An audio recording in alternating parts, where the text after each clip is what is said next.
Gentlemen, I am Col N Sharma, retired from the Army in 2012 after having served for 37 years. Ever since I retired, I was looking for something which would keep me happy and busy in life. During the course of my life of 68 years, there were certain invaluable lessons which I had learned. And one particular incident in my life, which was the main inspiration and motivation for me to come and deliver a lecture here, was my younger son, who, when confronted with the forces of environment, did not know how to tackle the environment. He was a student of class 12. He had many physical disabilities. He had -6 powered lenses in his eyes. He had hearing loss in both the ears. And Mother Nature had given him a very short-term memory, which would last only 24 hours. If you ask him what he had learned today, he will be able to tell you today. By the next day, most of it would have been obliterated. Sure enough, when he was undergoing his board exams for class 12, he did not fare well in 2 of his initial subjects. As it normally happens, class 12 is a very, very impressionable age. There are a lot of pressures on the mind of the children. Some of the people who put pressure are the parents.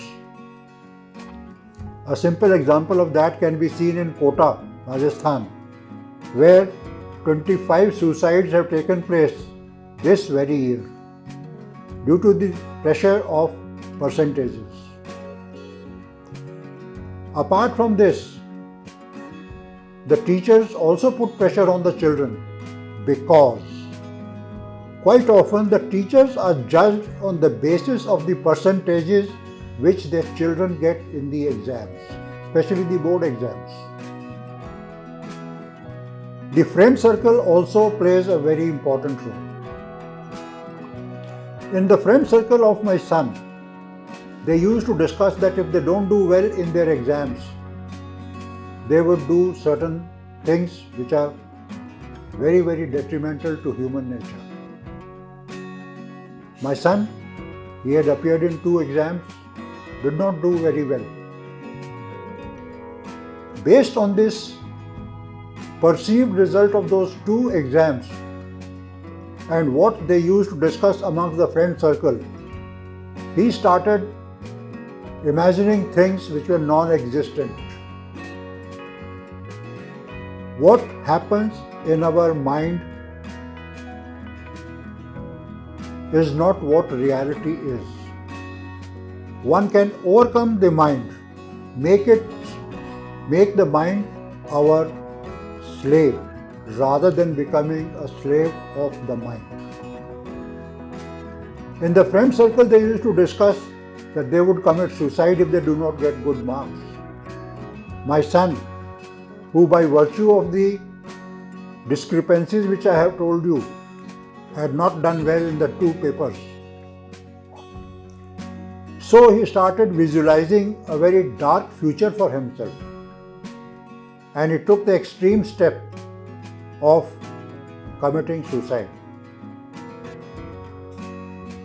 This was one of the reasons why I thought that I would dedicate my time after retirement to the student community who are the future of the country, so that they see a life full of joy and happiness for themselves.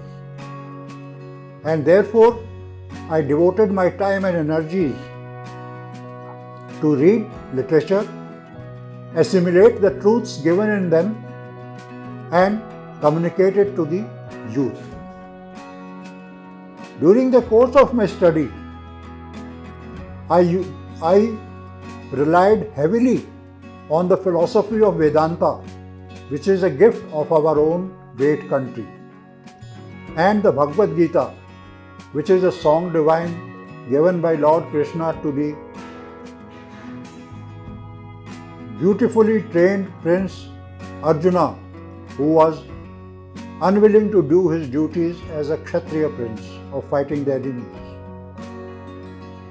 My message to this batch would be that the way you have raised your hands and shown me that you will follow the spiritual path, be steadfast in making your mind firstly your friend and then your slave. Do not be enslaved by your mind. Jai Hind.